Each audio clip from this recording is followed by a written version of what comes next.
Inselmulkom u natukom il-lejla it-tajba. Din hija xandira diretta bħal kull nhar ta' ħadd filgħaxija mis-Santwarju Nazzjonali tal-Madonna ta' Pinu fl-Arb Għawdex.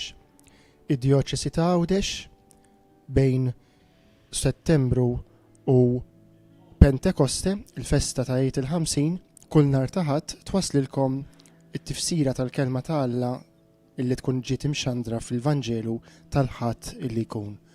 Blajnuna ta' diversi saċerdoti, biblisti, mid-Djoċesi ta' Għawdex, nirriflettu fuq il-kelma ta' Alla fil-Lectio Divina. F'dan is-santwarju fejn Marija, il-qaddejja tal-kelma, tistedinna biex bħala niftħu qalbna għall-kelma ta' bina u inħadnuha fil-ħajja tagħna. Dak li qed nagħmlu kull nhar ta' ħadd permezz ta' din il-Lectio Divina, waqt li nsemmu wkoll lil dawk li jista' jkun li qed isegwu din ix-xandira f'ħinijiet oħra permezz tar-radju jew tat-televiżjoni. Grazzi li tingħaqdu magħna u ejjew illum ukoll nidħlu fil-qalba ta' din il-kelma illi l-Knisja xxandar fis-sitħat tal-Għid hekk kif ninsabu 15 bisbot minn tmiem iż-żmien qaddis tal-Għid illi jilħaq il-milja tiegħu fil-festa ta' Pentekoste, Għid il-50. Illum il-Lectio Divina sejra titmexxa minn Monsignor Joseph Sultana, Biblista, Arċipriet tal-Parroċċa tal-Katedral. Nitħejjew billi flimkien mal dawk li qed jannimaw il-kant fis-santwarju inkantaw flimkien l-ewwel innu Iżajja 49 waqt illi issir il-purċissjoni bil-kelma ta' Alla.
Fl-isem tal-Missier u tal-Iben tal-Ispirtu Santu, il-mulej ma'kom nitolbu.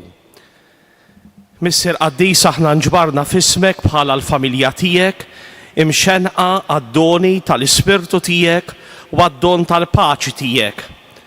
Seddaqna fil-fidi tagħna permezz ta' smieħ tal-kelma li sejjer twaslilna. Għati jisliem lil ħajja ta' kull wieħed kull waħda minna. U għatina ċertezza li jinti mintix il-bot minna.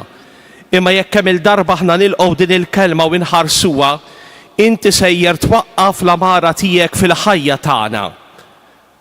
Għatina fidi mħeġġa sabiex narfu nilqgħu il-preżenza tiegħek u nkunu lesti li nagħtu sinjali tagħha fil-ħajja tagħna ta' kuljum. Kemm bħala individwi u fuq kollox bħala Knisja. Dan kollu nitolbuh mulej permezz ta' ibnek Ġesu li miegħek u mal-Ispirtu Santu jgħix u jsaltan għal dejjem ta' dejjem. Amen.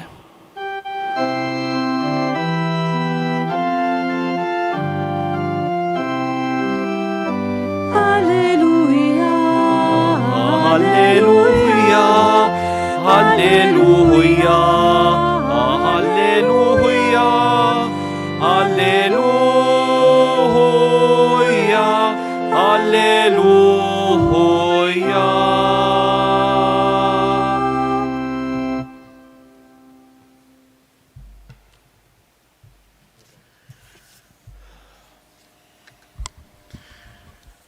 Qari mill-Evanġelju skont San Ġwan.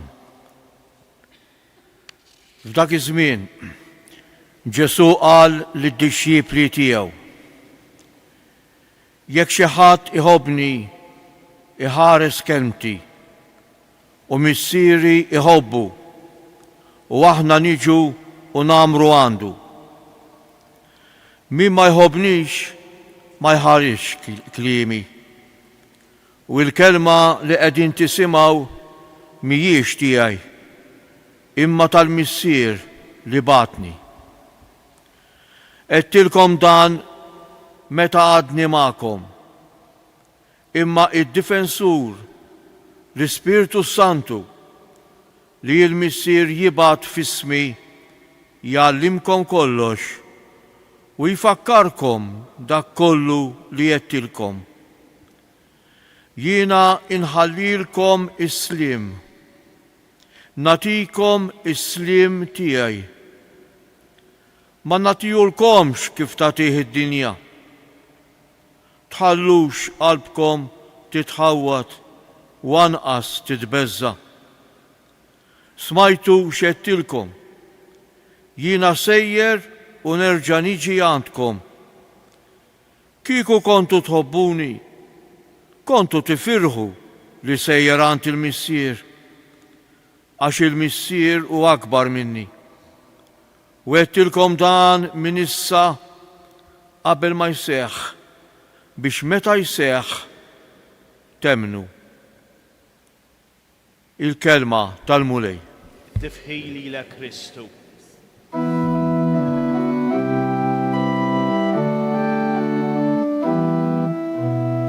Inti triu l-ħajja, inti l-verità, inti li tmexxini lejn il-libertà, inti li għażiltni biex nimxi warajk u nitgħallem minnek nagħmel dak li għalaj rid li tibqa' fija u jien nibqa' fik, ħalli nġorok dejjem ġo fija. Int kont li għażiltni mhux għażiltek jien, tartni biex tibgħatni nxandrek kullimkien, fuq il-bala ta' idejk ismi nnaħaxt u għedni li waħdi inti ma tħallini ħadd. Kemm il-darbejt u ħrabt int ma tlaqtni qatt u baj dejjem tiġri warajja. Ħeġġeġ int lil qalbi bħal ħuġiġa nar biex intir bil-ħeffa ma' sinjal ta' jdejk meta nkun qudiemek bħal sin waħla fik, lest biex nisma' kelmtek u bil-qalbi mur nadik, nixed quddiem buti l-inti Alla l-ħaj li fek Alla toħra ma hemmx.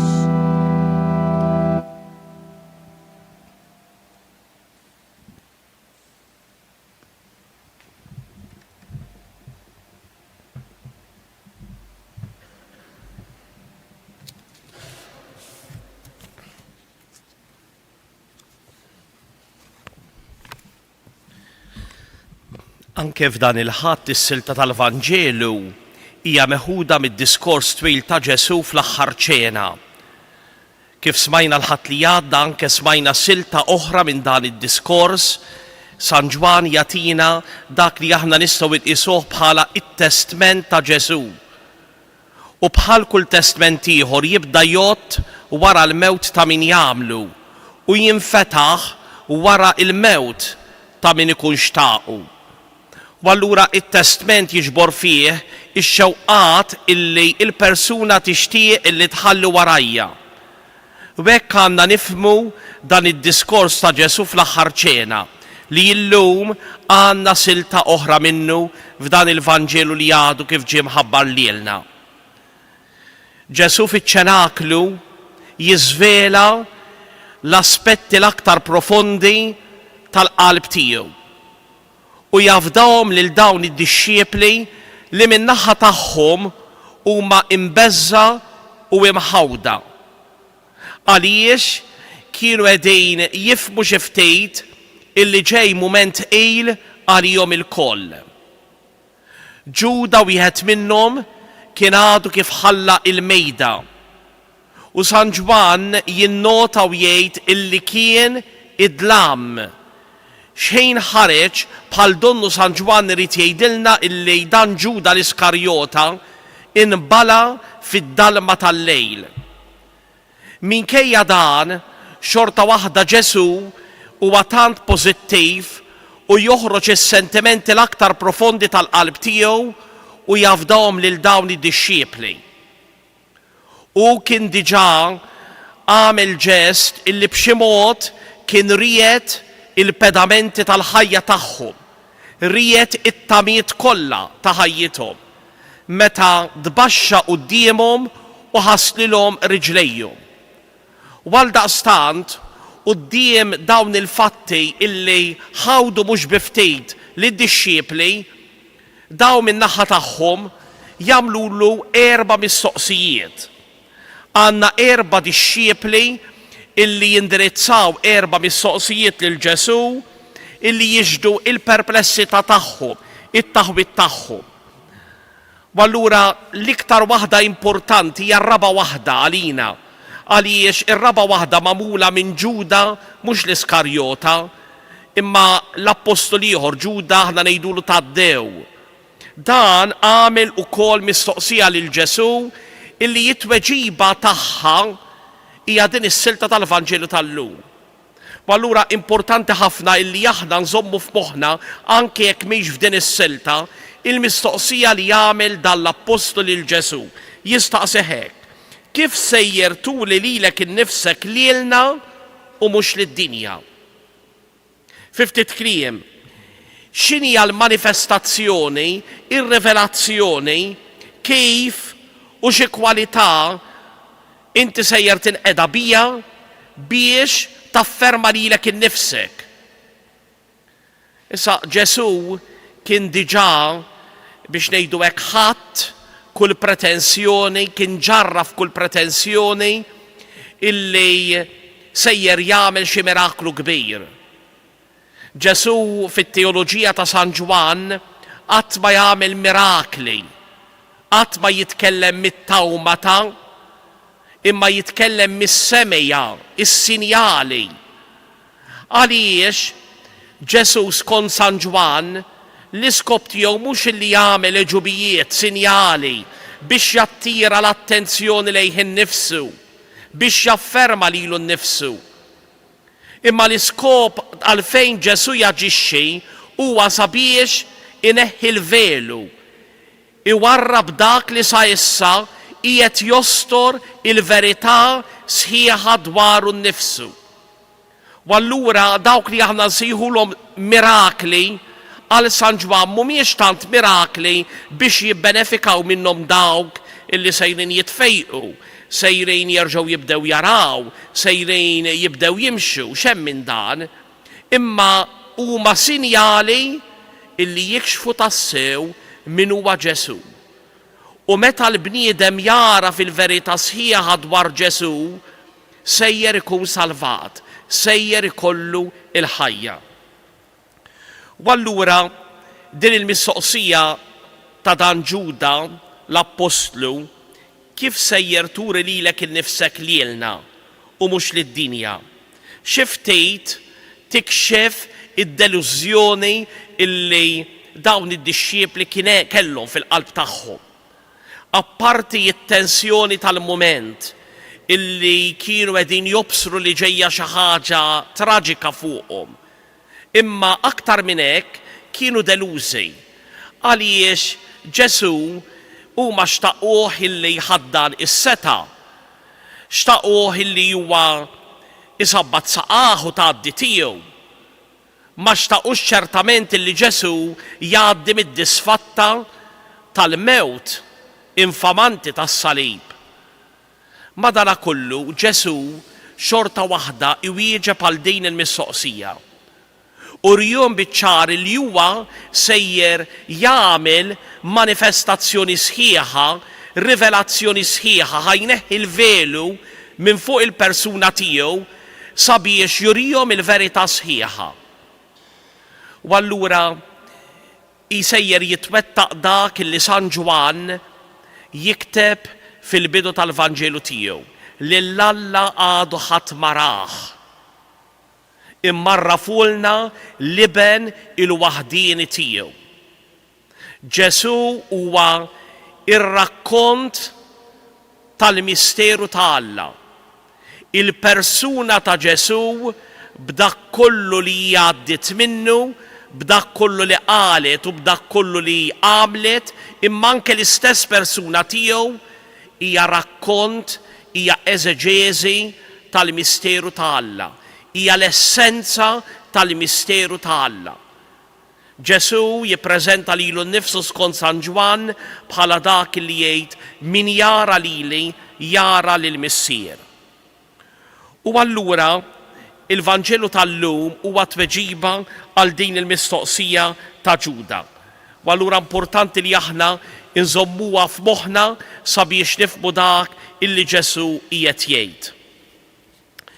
Hija mistoqsija li toħloq ilna ftit ta' diffikultà għaliex Ġuda jagħti l-idea illi Ġesu sejjer jagħmel lilu nnifsu aċċessibbli mhux għal kulħadd għad-dinja imma l-ċirku ristrett. U allura bħal donnu dejn il-mistoqsija ta' Ġuda lil Ġesu hija aktar mistoqsija illi Ġuda l-apostli jagħmlu lil Ġesu wara l-qawmien.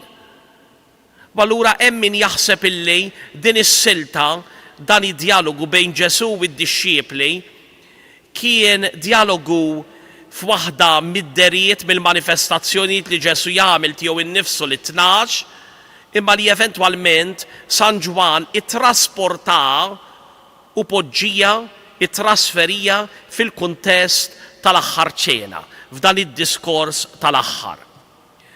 Tiftakru illi Pietru innifsu fid-dar ta' Kornelju kien stqar skont l-atti tal-Apostli illi Ġesu wara l-qawmien ma għamilx lilu nnifsu aċċessibbli għal kulħadd, mhux kulħadd kellu esperjenza diretta ta' Ġesu ħaj. Fil-fatt fid-dar ta' Kornelju fil-kapitlu 10 tal-Atti jistqarrek San Pietru, imma Alla qajmu mill-imwiet fit-tielet jum u għamel li ju jidher mhux lil kulħadd imma li x-xhieda li Alla għażel minn qabel lilna li miegħu kilna u xrobna wara l-qawmien tiegħu mill-imwiet. U allura dan il-fatt illi mhux id-dixxiepli kollha, mhux il-komunità kollha ġiet f'kuntatt dirett ma' Kristu ħaj wara l-qawmien, imma uħud li kienu magħżula. Twassalna biex nifhmu għalfejn Ġuda jistaqsi u jgħid kif sejjer turi lilek innifsek lilna u mhux lid-dinja. Għaliex sejjer ikun hemm restrizzjoni, sejjer ikun hemm limiti f'din il-manifestazzjoni.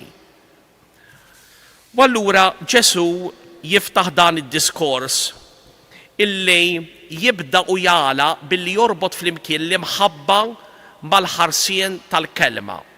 L-imħabba mal-ħarsien tal-kelma. Nistgħu ngħidu illi is-silta tal-Vanġelu tal-lum nistgħu naqsmuha f'erba' partijiet.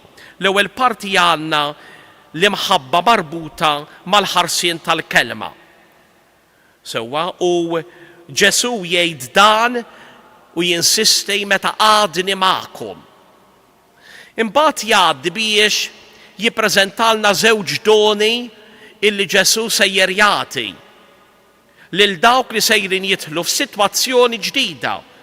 X'inhi għad is-sitwazzjoni l-ġdida? Sitwazzjoni fejn Ġesu mhux sejjer ikun aktar preżenti fiżikament magħhom. U allura sejjer Ġesu joffrilhom żewġ għajnuniet, żewġ rigali, żewġ doni sabiex jimlew il-vojt tiegħu. U dawn huma l-Ispirtu Santu illi min-naħa tiegħu jallimkom kollox u jfakkarkom dak kollu li qedtilkom, u imbagħad id-don tas-sliem, id-don tax-xalom, mhux skont id-dinja imma skont Ġesu. U s-silta terġa' tagħlaq billi Ġesu jerġa' jinsisti illi huwa sejjer itemm il-missjoni tiegħu, sejjer u nerġa' niġi għandkom u jerġa' jinsisti illi hemm bżonn illi issaltan fih danhom l-imħabba. U allura ħanaraw daqsxejn dawn l-erba' mumenti f'din is-silta tal-Vanġelu. L-ewwel nett Ġesu jitlaq billi jagħtina iċ-ċavetta biex aħna narfu il-manifestazzjoni vera u sħiħa tiegħu innifsu. Niftakru li l-poplu Ludi kien iġorr it-tifkiriet ta' ħafna manifestazzjonijiet li Alla kien għamel tiegħu innifsu matul l-istorja. U allura il-poplu ta' Iżrael kien iġorr fil-kelma tiegħu ir-rakkont meta Alla wera lilu nnifsu lil Mosè. U minkejja li Mosè ma rax il-wiċċ ta' Alla, xorta waħda l-preżenza ta' Alla ħalliet marka tant li l-istess ġilda ta' Mosè kienet tarmi d-dija.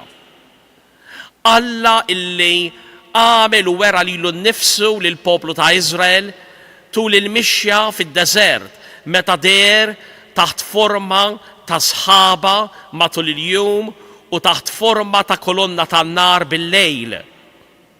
Alla illi wera lilu nnifsu meta wetta eġubijiet f'mumenti ta' konflitti, f'mumenti ta' gwerra fejn l-għadu minkejja li kien bexieren ta' eluf aktar mill-armata tal-poplu Ludi, xorta waħda l-poplu Ludi rebaħ fuq l-għadu.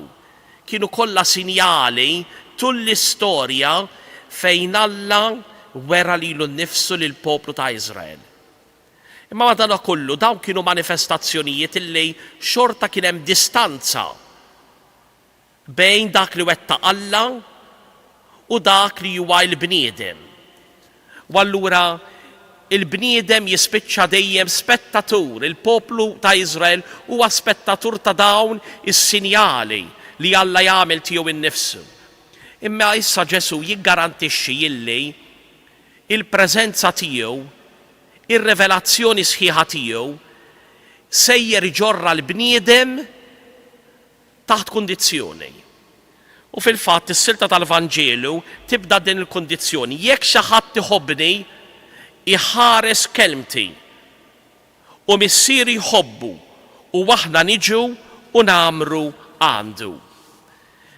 Mela l-ewwel nett Ġesu jispjega xi tfisser l-imħabba. Għal Ġesu mhix sentiment, mhix emozzjoni, mhix sempliċement ġest ta' affettività, imma hija imħabba reali tant illi biex ikun hemm l-imħabba wieħed irid iħares il-kelma ta' Ġesu.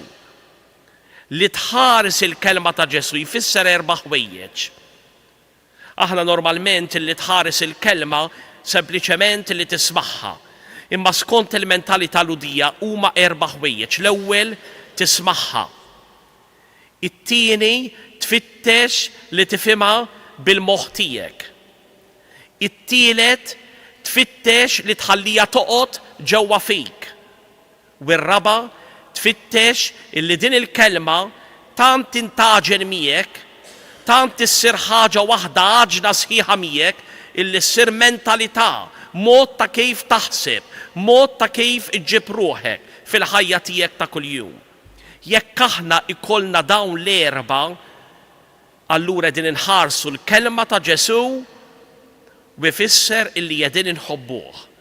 Nerġa' ngħid li nisimgħuh, illi nifhmuh, illi nżommuha ġewwa fina u li nbidluha b'tali mod illi ssir l-istess ħajja tagħna, ssir il-mentalità tal-ħajja tagħna.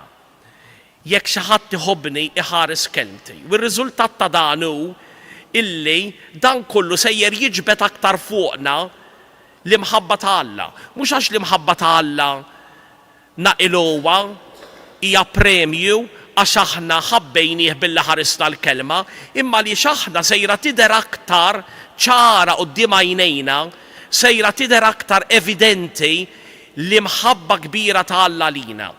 U nafu x'inhuma l-kwalitajiet tal-imħabba kbira ta' Alla lina. L-ewwel net kienu l-ewwel li ħabna. Mhux aħna li ħabbejna lilu, ma kienu l-ewwel li ħabna. U l-imħabba tiegħu ma kienx ħlas immija kontinwament għajn ta' mħabba illi tiġi msawba fil-ħajja tagħna. U l-aktar illi din l-imħabba tissawwab fil-qalb tagħna mhux meta hemm raġuni għalfejn iġu maħbuba, imma propju meta m'hemmx raġuni għalfejn ikunu maħbuba fid-dnub tagħna. U allura din l-imħabba kbira ta' Alla li aħna niltaqgħu magħha taħt forma ta' maħfra, ta' ħniena, ta' modrija. Il-kbir huwa illi tant din l-imħabba ta' Alla hija reali u konkreta illi Ġesu jgħid aħna niġu u nagħmlu għandu. Il-persuna tal-bniedem issir l-amara ta' Alla, issir is-santwarju ta' Alla. Aħna hawnhekk qegħdin fis-santwarju, fit-tempju, fil-Knisja. Waħda b'xi mod jew bieħor għandna l-idea li Alla jammaraw, jew almenu il-preżenza tiegħu tinħass aktar f'dan il-post minn postijiet oħra. Imma skont Ġesu qiegħed jgħidilna illi l-veru santwarju, l-veru mod ta' kif wieħed iħoss lil Alla qrib tiegħu huwa l-istess persuna tiegħu. Alla għamel lill-bniedem persuna sagra, issagralizza lil kull wieħed u kull waħda minna. B'tali mod u manjiera illi aħna mhux aktar ngħixu għal Alla, imma aħna ngħixu fih. Aħna ngħixu fih. Ħafna drabi aħna għandna l-impressjoni illi Alla qatt huwa kuntent bina. Sewwa qatt huwa kuntent bl-operat tagħna, bil-ħidma tagħna, bil-ħajja tagħna. Dejjem ixtieq xi ħaġa aktar. U x'hekk kif ħafna drabi nagħmlu aħna mat-tfal tagħna, dejjem xi ħaġa aktar. Imma Alla bl-ebda mod ma jossorbi il-ħiliet tal-ħajja tagħna. Anzi, jatina aktar qawwa sabiex ikollna aktar ħiliet ħalli ngħixu l-ħajja fil-milja kollha tagħha. U allura Alla illi ma jassorbix lilna nfusna, imma jitkarrab sabiex jekk hemm il-darba aħna verament irridu nħobbuh inħarsu kelmtu u allura huwa jwaqqaf l-amara tiegħu fina. Niftakru illi l-Vanġelu ta' San Ġwan jibta b'dak il-ġest violenti fejn Ġesu jkeċċi sewwa dak li aħna nsejħulhom il-bejjija mit-tempju, jew aħjar il-purifikazzjoni tat-tempju. Waqt li l-Vanġeli sinottiċi dan ipoġġuh fl-aħħar jiem tal-ħajja ta' Ġesu u konsegwentament issir waħda mill-akkużi prinċipali tal-mewt ta' Ġesu il-fatt li Ġesu wettaq dan il-ġest sewwa li permezz tiegħu huwa iddesakra t-tempju ta' Ġerusalemm, huwa ivvandalizza t-tempju ta' Ġerusalem. Fil-każ ta' Ġwanni jippreżenta dan fil-bidunet tal-Vanġelu. Għax San Ġwan irid jurina li verament l-amara sħiħa ta' Alla, il-post l-aktar komdu fejn Alla jammar hija l-qalb tal-bniedem. Alla huwa mxenna biex jammar ġewwa fina.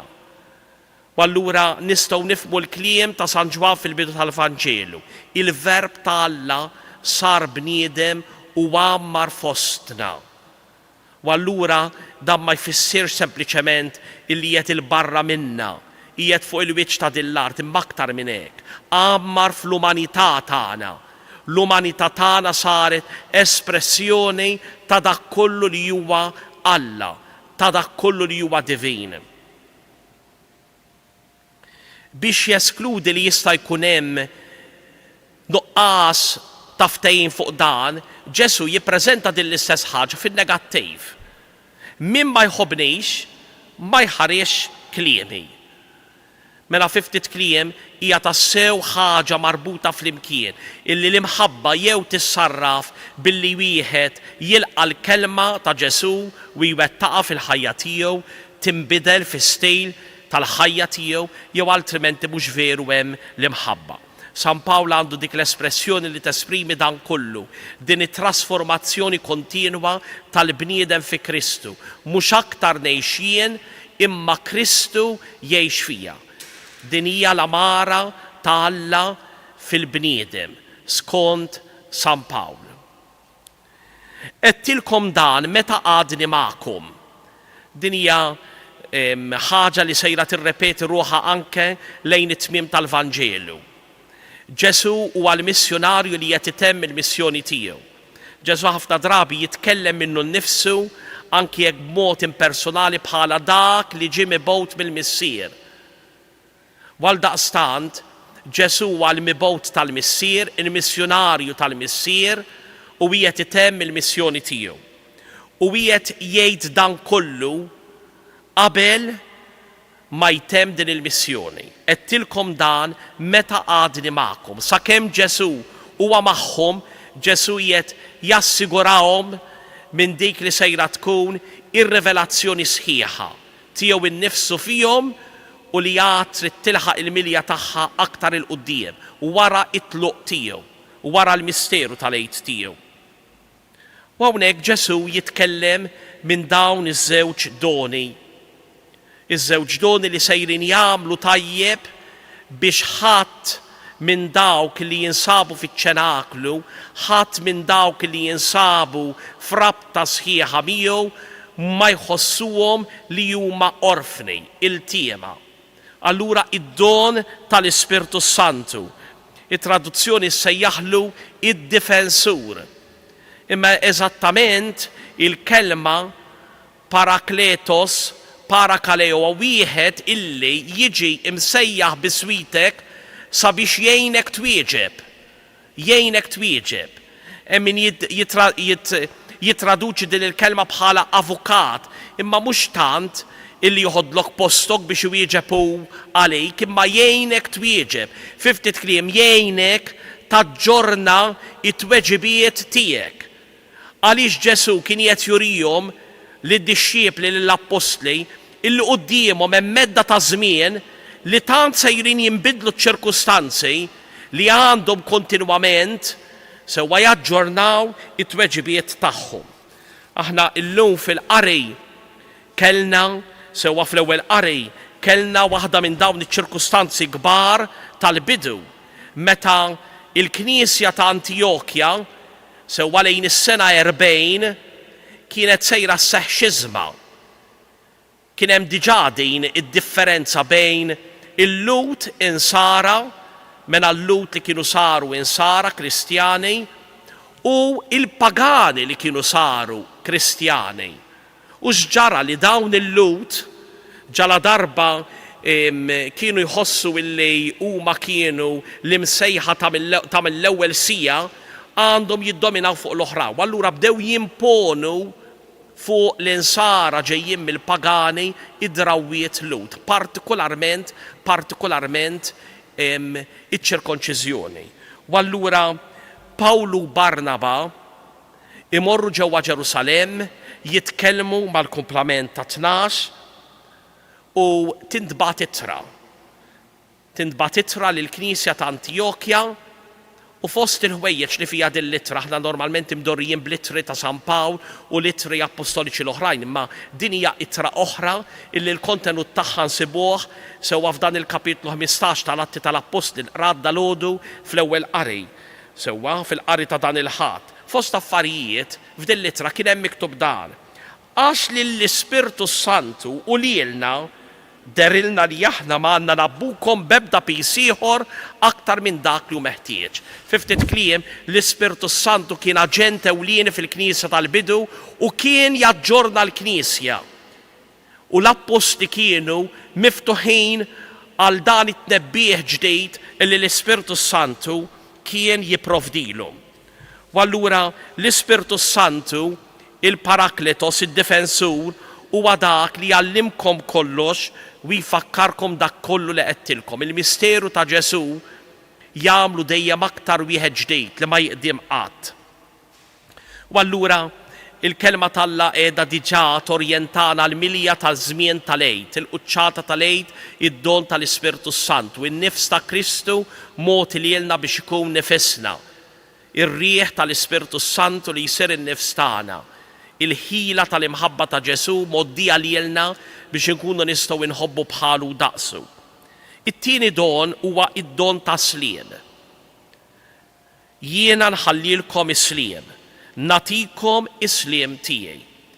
Issa ix-xalom ludi, ix-xalom il-paċi is-sliem għal poplu ludi ma kellix xi definizzjoni ta' natura soċjopolitika, imma pjuttost ix-xalom kien ifisser it-twettieq tal-persuna, ir-realizzazzjoni tal-persuna, li l-persuna ikolla suċċess fil-ħajja tagħha, li l-persuna tirnexxi. U allura fl-Antik Testament, per eżempju, fil-Kotba ta' Slaten għandna l-każ fejn David jistaqsi lill-Urija u jgħidu kif inisejra ix-xalom tal-gwerra. Allura ma tagħmilx sens illi ix-xalom tfisser il-paċi, kif isejra il-paċi tal-gwerra hija kontradizzjoni. Kif hija sejra it-twettieq tal-gwerra, ix-xalom, it-twettieq, ir-realizzazzjoni, partikolarment hawnhekk jiena nħallilkom is-sliem, niggarantilkom li intom sejrin tkunu irġiel u nisa li tirnexxu. Natikom is-sliem tiegħi, ir-realizzazzjoni tiegħi. U r-realizzazzjoni ta' Ġesu hija dik li kien għadu kif għamel hemmhekk fiċ-ċenaklu.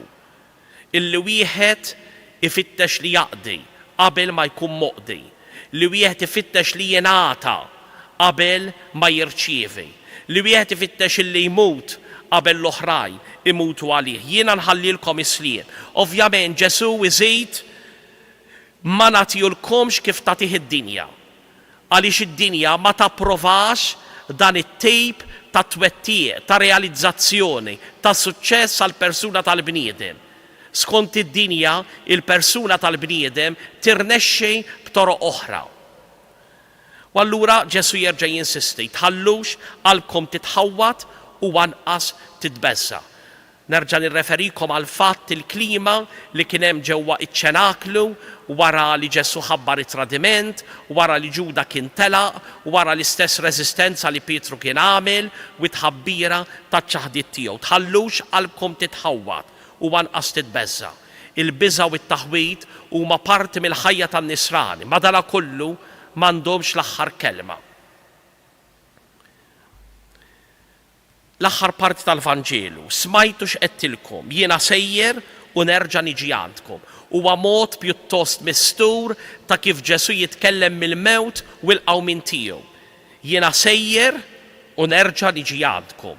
Huwa mod ta' kif Ġesu jitkellem bla ma jikxef mod sħiħ il-pjan li kien hemm qiegħed jistennieh. Huwa sejjer għall passjoni tiegħu, imma l-passjoni mhux sejra it-temmu lil Ġesu, imma sejra timlieħ bħila biex ikun aktar minn qatt qabel preżenti magħhom. U allura quddiem din l-aħbar Ġesu jasal għal konklużjoni. Kieku kontu tħobbuni, kontu tifirħu li jiena sejjer għand il-Missier, għax il-Missier huwa akbar minni.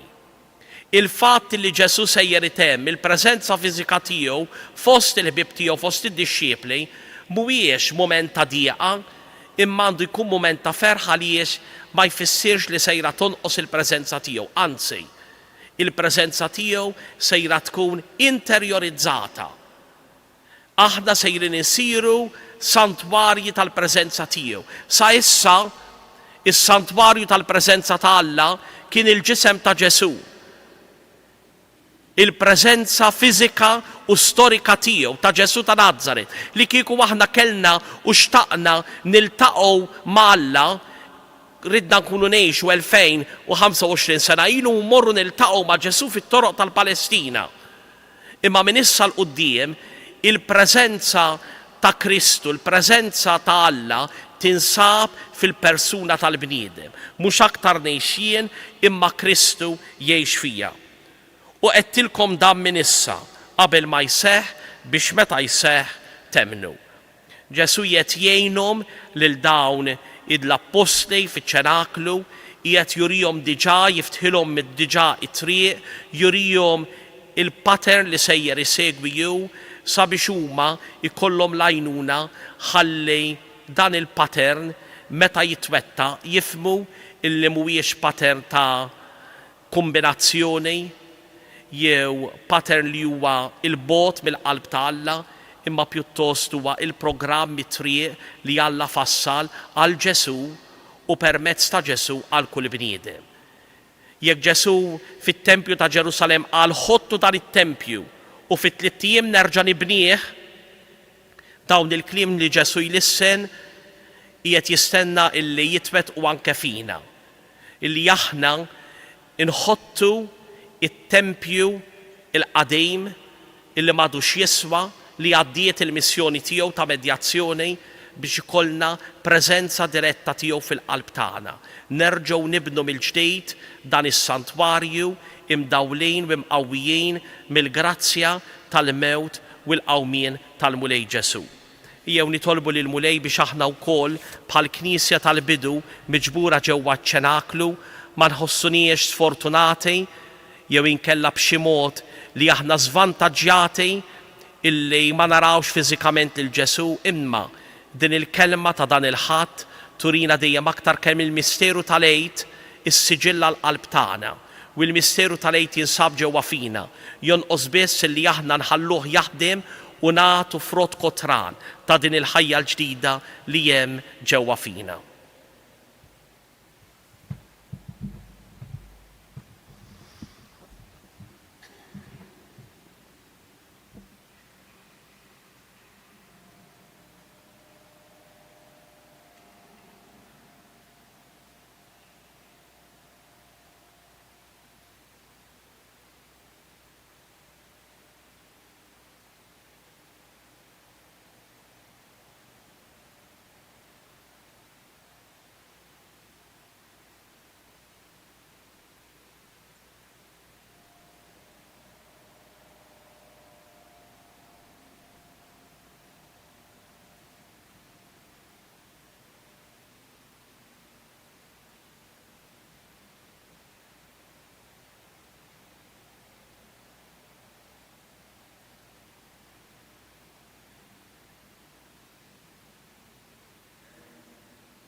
Flimkien inkantaw. Nali inti fis-mewit, jitqaddes l-isem tijek, jitqaddes l-isem tijek. Tiġi saltnatek, jikun dak li trid inti, jikun dak li trid inti, fis-sema hekda fl-art.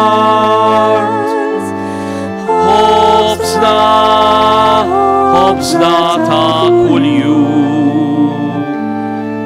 Ati tatina l-lum. Aħfrilna id-dnubiet taħna, aħfrilna id-dnubiet taħna. Bħalma aħna l-kol naħfru lil min ħatijanina. La daħalniex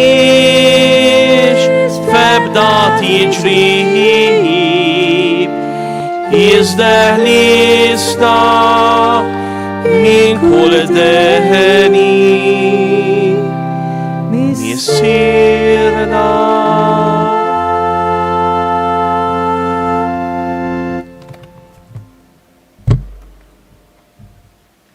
Il-mulej ma'kom u iberikkom fis-sliem permezz tal-kelma tiegħu Alla li jista' kollox, il-Missier, l-Iben u l-Ispirtu is-Santu. Amen.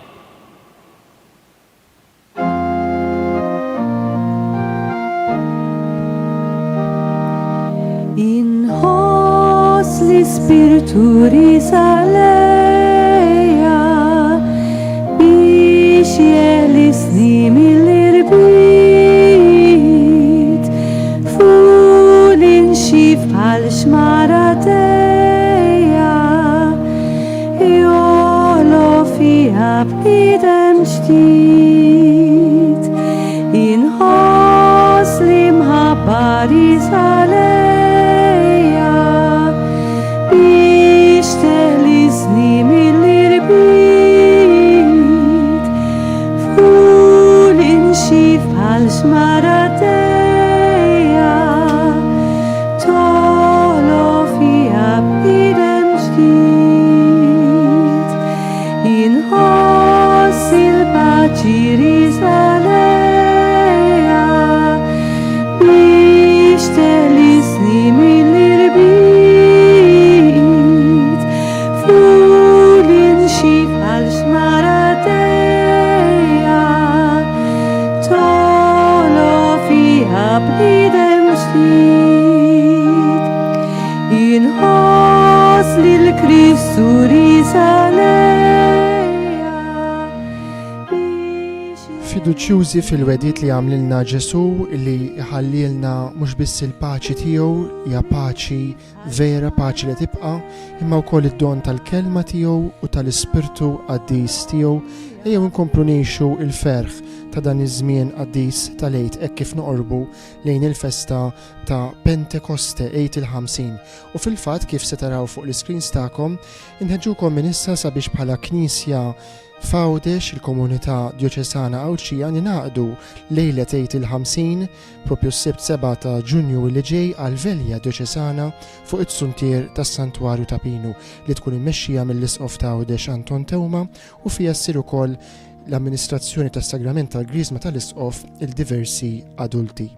Sadattant nfakru wkoll li ikomplu l-erbat bitħejja l-festa tal-Assunta nhar l-erba' li ġej kif taraw ukoll fuq l-iskrin diversi mumenti ta' qudies kif ukoll adorazzjoni ewkaristika u talb tar-Rużarju f'dan il-jum għażiż ta' devozzjoni parti mill-15 l-erba' ta' l-Assunta.